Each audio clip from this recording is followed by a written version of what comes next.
آج لاہور کے ایک فلاحی ادارے میں مقیم سمندر خاں کسی قیدی جیسی زندگی گزار رہا ہے۔ وہ ہر وقت آنسو بہاتا رہتا ہے اور اپنے بہترین و شاندار ماضی کو یاد کرتے ہوئے کٹتا رہتا ہے۔ اسے اللہ تعالیٰ کی ذات سے اس بات کا شکوہ تو ہے کہ اللہ تعالیٰ نے اس سے ایک بہترین وقت چھین کر اسے محتاجی کر دیا ہے، لیکن اس نے کبھی اپنے اعمال پر نظر ثانی کرنے کی تکلیف نہیں کی۔ اس فلاحی ادارے میں جب بھی کوئی آدمی کوئی چیز لے کر جاتا تو سمندر خان کی خواہش ہوتی ہے کہ سب سے پہلے اس کے پاس ہر چیز لائی جائے اور اس کو پسند کا موقع دیا جائے۔ اس کی پسند کے بعد باقی سب کچھ باقیوں میں تقسیم کیا جائے۔ بظاہر جو آدمی اللہ تعالیٰ کی رضا کے لیے سب کچھ لے کر گیا ہوتا ہے، اس کے لیے تو باقی لوگ بھی سمندر خان کی طرح ہی ہوتے ہیں۔ جتنا ان کو سمندر خان عزیز ہوتا ہے اتنا ہی باقی عزیز ہوتے ہیں، اس لیے وہ اشیاء کی تقسیم کرتے ہوئے کسی قسم کا کوئی فرق نہیں رکھتے۔ مگر سمندر خان ان چھوٹی چھوٹی باتوں کو لے کر بھی شکوہ کنا نظر آتا ہے اور رونے لگتا ہے۔ بعض اوقات اشیاء لے کر آنے والے لوگوں کو گالم گلوچ شروع کر دیتا ہے، مگر جن لوگوں کو اللہ تعالیٰ نے اپنی راہ میں خرچ کرنے کی توفیق دے رکھی ہوتی ہے، اللہ تعالیٰ نے ان لوگوں کو حوصلہ اور عزت بھی اتنی ہی زیادہ دے رکھی ہوتی ہے۔ میرے یا آپ لوگوں سے شکوہ کرنے سے ان پر کوئی فرق نہیں پڑتا، بالکل ایسے جس طرح سمندر خان کے گالم گلوچ کرنے پر ان کی شان میں کوئی فرق نہیں آتا۔ میں ایک دن لاہور شہر کے علاقے مغل پورہ میں لال پل پر مزدوری کے انتظار میں بیٹھا ہوا تھا۔ ایک صاحب گاڑی پر آئے، انہوں نے مجھ سے دہاڑی اور ٹائم فکس کیا۔ سارے معاملات طے ہونے کے بعد مجھے گاڑی میں بٹھایا اور اپنے ساتھ لے کر چلے گئے۔ انہوں نے مجھے بتایا کہ وہ کسی جیل میں سپرڈنٹ کے عہدے پر فائز ہیں۔ آج ان کی والدہ کی برسی ہے اور اس موقع پر وہ اپنے ہاتھوں سے لاوارث لوگوں میں کچھ تحفے تحائف تقسیم کرنا چاہتے ہیں، جن کا سارے ثواب ان کی والدہ کو پہنچے، اور اس کام میں مدد کے لیے ان کو ایک مزدور کی اشد ضرورت تھی۔ وہ چاہتے تو اپنے کسی گھریلو ملازم کو بھی ساتھ لے کر جا سکتے تھے، کہہ سکتے تھے، لیکن انہوں نے باعث مزدور اس لیے لیا کہ کسی رزق حلال کمانے والے کو رزق مل جائے گا اور رزق ملنے کا وسیلہ بھی وہ بن جائے گا۔ میں ان کے ساتھ ان کے گھر پہنچا۔ ان کے گھر پہنچ کر تمام تر تحائف گاڑی میں لوڈ کروائے اور پھر ان تحائف کو لے کر ہم فلاحی ادارے میں پہنچ گئے۔ فلاحی ادارے کا سربراہ شاید ان کا پہلے سے واقف تھا۔ ہماری کسی قسم کی تلاشی نہ لی گئی تھی، ہم کو سیدھا اندر جانے دیا، جس سے ظاہر ہوتا تھا کہ سپرڈنٹ صاحب پہلے بھی وہاں جاتے رہتے ہیں۔ ادارے کے سربراہ نے خود آ کر سپرڈنٹ صاحب کا استقبال کیا۔ میں نے تحفے تحائف اتار کر نیچے رکھنا شروع کر دیے۔ میری مدد کے لیے ادارے کے 2 اور ورکر بھی آ گئے تھے۔ سپرڈنٹ اور ادارے کے سربراہ کی رہنمائی میں ہم نے وہ تحائف لوگوں میں تقسیم کرنے لگے، لیکن جب ہم لوگ وہی تحائف تقسیم کرتے ہوئے سمندر خان کے پاس پہنچے تو اس نے تحفہ لینے سے نہ صرف انکار کر دیا بلکہ بلند آواز میں رونے لگا۔ عملے کے لوگوں نے اس کو بہلا کر چپ کروایا۔ سپرڈنٹ صاحب نے اس سے رونے کی وجہ پوچھی تو ادارے کے سربراہ نے ہم کو بتایا سمندر خان ایک بہت بڑا رئیس زادہ تھا۔ وہ برطانیہ کی ایک شپنگ کمپنی آئل مل میں ایک بہت بڑے عہدے پر ملازم تھا۔ بہترین مراد حاصل تھیں، بیوی بچے سب کچھ پاس تھا۔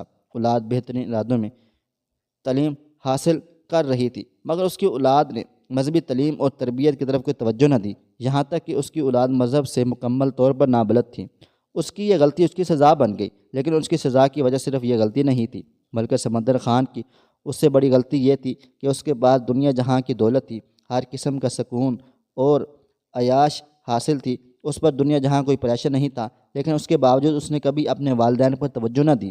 اس کی والدہ گلیوں میں بھیک مانگتے ہوئے مری، جبکہ اس کے والد صاحب کو کوئی ہمارے پاس چھوڑ گیا تھا اور وہ یہاں اپنے اکلوتے بیٹے کا انتظار کرتے کرتے مر گئے۔ لیکن ان کی موت پر بھی ان کا بیٹا نہ آیا، بلکہ ہم لوگ چاہ کر بھی اس سے رابطہ نہ کر سکے۔ وہ کہتے ہیں نا، وقت کا کام ہوتا ہے گزرنا، اور وقت اپنے رفتار سے گزرتا رہتا ہے۔ وقت اپنے طریقے سے گزرتا گیا اور سمندر خان کے پاس اس کی ملازمت نہ رہی۔ وہ ضعیف ہو گیا، اس کی مراد ختم ہو گئیں، اولاد اپنے اپنے گھروں میں بس گئی اور وہ اپنی اولاد کے لیے ایک بوجھ بن گیا۔ تو اولاد اس کو اولڈ ہوم چھوڑ آئی، مگر وہاں اس اولڈ ہوم میں اسے ایک لمحے کو بھی سکون نہ ملتا تھا۔ اس نے اپنی اولاد کی منت سماجت کی کہ اگر اس اولڈ ہوم میں چھوڑنا ہی ہے یا کسی فلاحی ادارے میں چھوڑنا ہی ہے تو کسی نہ کسی طرح سے پاکستان پہنچا دیا جائے اور پاکستان کے کسی فلاحی ادارے میں چھوڑ دیا جائے۔ البتہ اس کی اولاد نے اس کی یہ خواہش پوری نہ کی، بلکہ اس کے ایک دوست نے، اس کی بیٹے نے اس کی یہ خواہش پوری کر دی، اس کے کاغذات تیار کروائے اور اس کے ویزے کا انتظام کیا۔ اور اس کو پاکستان پہنچا دیا گیا۔ نہ صرف پاکستان پہنچایا گیا بلکہ اس کو میرے حوالے کر دیا گیا۔ ہمارے ہاں جو بھی آدمی لایا جاتا ہے اس کو چھوڑنے والے کا ایڈریس اور جہاں کا یہ آدمی ہوتا ہے وہاں کا ایڈریس لازم حاصل کیا جاتا ہے۔ اگر کسی کا اتا پتہ معلوم نہ ہو تو ہم مسلسل اسی کوشش میں لگے رہتے ہیں کہ کسی نہ کسی طرح اس کے ورثہ کو ڈھونڈ نکالیں۔ زیادہ تر ہم کامیاب ہو جاتے ہیں لیکن کبھی کبھی ناکام بھی ہو جاتے ہیں۔ جیسے ہی سمندر خان کو ہمارے پاس لایا گیا، اس کا پاکستانی ایڈریس ہم کو بتایا گیا تو ہم نے فوراً پہچان لیا کہ یہ وہی سمندر خان ہے جس کے والدین یہاں مر گئے، لیکن یہ اپنے والدین کے جنازے تک پر نہ آیا۔ جس وقت کی اذیت سے گزر کر اس کے والدین مرے ہیں، آج وہ وقت اس پر آ چکا ہے۔ اس کی خواہش کے مطابق ہم نے کئی بار اس کی اولاد سے اس کی بات کروانے کی کوشش کی ہے، لیکن اس کی اولاد میں سے کوئی بھی اس سے بات کرنے کے لیے رضامند نہیں ہے۔ وہ زیادہ تر وقت روتا رہتا ہے اور ضد کرتا ہے۔ ہم نے ہر ممکن اس کی ضد پوری کرنے کی کوشش کرتے ہیں، اس کی تکلیف کو کم کرنے کی کوشش کرتے ہیں، لیکن بلکہ اب تو ہم نے اس کے لیے ایک سائیکالوجسٹ ڈاکٹر بھی ہائر کیا ہوا ہے، مگر اس کی حالت میں کوئی خاص بہتری نہیں آ رہی۔ اس کی اولاد ہے کہ وہ اس کی تکلیف کو سمجھنے کے لیے تیار نہیں، بالکل ایسے ہی جیسے یہ اپنے والدین کی تکلیف کو سمجھنے کے لیے تیار نہیں تھا۔ اس کے محلے کے لوگ بتاتے ہیں جب یہ برطانیہ جا رہا تھا تو اس کی ماں نے اس سے وعدہ لیا تھا کہ بیٹا تم میں سے کچھ اور نہیں مانگتی، لیکن میرے جنازے پر ضرور آنا، مجھے اپنے ہاتھ سے قبر میں اتارنا میں چاہتی ہوں، میرے کفن کا سینے والا بند تم اپنے ہاتھوں سے کھولو، میں نہیں چاہتی کہ کوئی غیر محرم مجھے ہاتھ لگائے۔ اس نے اپنی ماں سے آنے کا وعدہ کیا لیکن یہ پھر بھی نہ آیا، یہاں تک کہ اس کو اطلاع کرنے کے بعد 2 دن تک اس کی لاش، ماں کی لاش کو سرد خانے میں رکھا گیا اور پھر محلے والوں نے اس کو اجتماعی طور پر فیصلہ کر کے دفنا دیا۔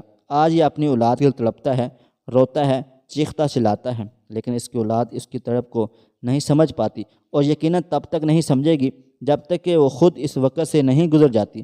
سمندر خان کے ماضی کے بارے میں سن کر میں اور سپرنٹینڈنٹ صاحب دونوں کانوں کو ہاتھ لگاتے ہوئے اللہ تعالیٰ سے توبہ طائب کرنے لگے اور اپنے آنے والے وقت میں اللہ تعالیٰ کی پناہ مانگنے لگے کہ اللہ تعالیٰ ہم سب کو ایسی آزمائش سے بچائے۔